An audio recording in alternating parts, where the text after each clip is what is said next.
भगवान शिव शमशान में क्यों रहते हैं? दोस्तों, एक बार महादेव जी को बिना कारण के किसी को प्रणाम करते देखकर पार्वती जी ने उनसे पूछ लिया कि हे देव, आप किसको प्रणाम करते रहते हैं? शिव जी ने पार्वती जी से कहा कि देवी, जो व्यक्ति एक बार राम कहता है उसे मैं 3 बार प्रणाम करता हूँ। उस पर पार्वती जी शिव जी से पूछने लगी, किंतु आप शमशान में क्यों जाते हैं और चिता की उस भस्म को इस तरह शरीर पर क्यों लगाते हैं? उत्तर देने की जगह शिव जी उसी समय पार्वती जी को शमशान ले गए। वहां एक शव अंतिम संस्कार के लिए लाया गया।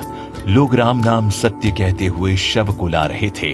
तब शिव जी पार्वती को उस शव यात्रा को दिखाते हुए बोले, इस शमशान की ओर आते समय लोग राम नाम का स्मरण करते हुए आते हैं। इस शव के निमित्त से कई लोगों के मुख से मेरा अति प्रिय दिव्य नाम राम निकलता है। उसी को सुनने मैं शमशान में चला आता हूँ और इतने लोगों के मुख से राम नाम का जप करवाने में निमित्त बनने वाले इस शव का मैं सम्मान करता हूँ, इसे प्रणाम करता हूँ और इसीलिए अग्नि में जलने के बाद इसकी भस्म को अपने शरीर पर लगा लेता हूँ।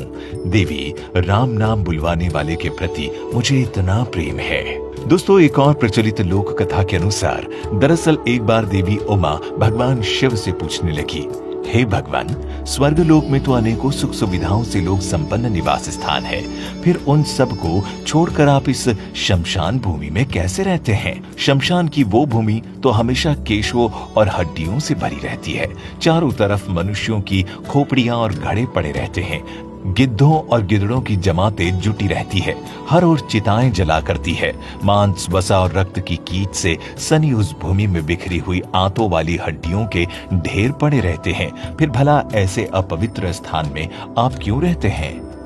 उस पर शिव जी उत्तर देते हुए बोले, हे देवी, मैं तो पवित्र स्थान की खोज में दिन रात इस पृथ्वी पर विचरण करता रहता हूँ, परंतु इस पूरे धरती लोक पर मुझे शमशान से बढ़कर दूसरा कोई पवित्र स्थान नहीं मिला।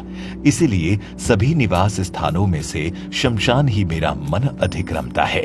बरगद की डालियों से ढकी और मुर्दों के शरीर से टूटकर गिरी उन पुष्प मालाओं से सुसज्जित इस शमशान भूमि में मेरे भूत गणों का वास है। अपने भूत गणों के बिना तो मैं कहीं भी नहीं रह सकता। इसीलिए मेरे लिए ये शमशान ही पवित्र और स्वर्गीय है।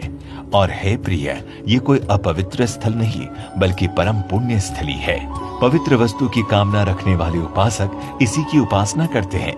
यहाँ मनुष्यों का अधिक आगमन भी नहीं होता। इसीलिए इस पृथ्वी पर शमशान भूमि से अधिक पवित्र स्थान कोई दूसरा नहीं हो सकता। देवी, ये वीरों का स्थान है। इसीलिए मृतकों की सैकड़ों खोपड़ियों से भरा हुआ भयानक स्थान भी मुझे सुंदर लगता है। इसीलिए मैंने यहाँ अपना निवास बनाया है। और ऐसी मर्यादा है कि दोपहर के समय, दोनों संध्याओं के समय और तथा आद्रा नक्षत्र में दीर्घायु की कामना रखने वाले अथवा अशुद्ध और पापी प्रवृत्ति वाले पुरुषों को वहां जाना भी नहीं चाहिए। हे प्रिय, एक कारण यह भी है कि मेरे सिवा दूसरा कोई भूत जनित भय का नाश नहीं कर सकता। इसीलिए मैं शमशान में रहकर समस्त जनमानस की रक्षा करता हूँ। मेरी आज्ञा मानकर ही भूतों के समुदाय अब इस जगत में किसी की हत्या नहीं कर सकते। संपूर्ण जगत के हित के लिए मैं उन भूतों को शमशान भूमि में ही रोके रखता हूँ।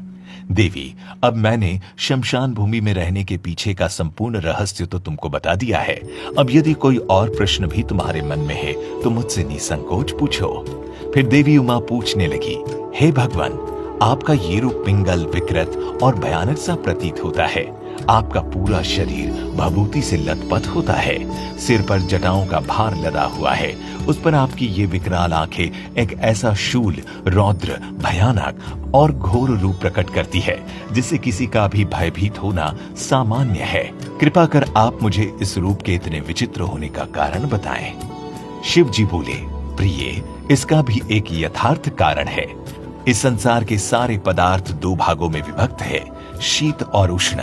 अग्नि और सौम रूप के प्रतीक उन शीत और उष्ण तत्वों से ही ये संपूर्ण जगत गुथा हुआ है, जिनमें से सौम्य गुण की स्थिति भगवान विष्णु में है और मुझ में इसके बिल्कुल विपरीत आग्नेय तेजस गुण प्रतिष्ठित है। इस प्रकार ये विष्णु और शिव रूप सदा समस्त लोगों की रक्षा में लगे रहते हैं। और देवी, ये जो विकराल नेत्र से युक्त और शूल से सुशोभित भयानक आकृति वाला मेरा रूप है, यही आग्रह है जो संपूर्ण जगत के हित में तत्पर रहता है। यदि मैं इस रूप को त्याग दूं और इसके विपरीत हो जाऊं तो उसी समय संपूर्ण लोगों की दशा विपरीत हो जाएगी।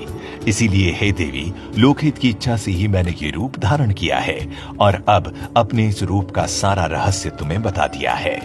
इस तरह इस कथा के जरिए महादेव ने इस गूढ़ रहस्य से और रूबरू कराया है कि भगवान रुद्र और भगवान विष्णु दोनों एक ही परम तत्व का हिस्सा है, जिनमें से एक सौम्य गुण को संजोए हुए है तो दूसरा तेजस गुणों को, परंतु ये दोनों ही सर्वदा एक ही है।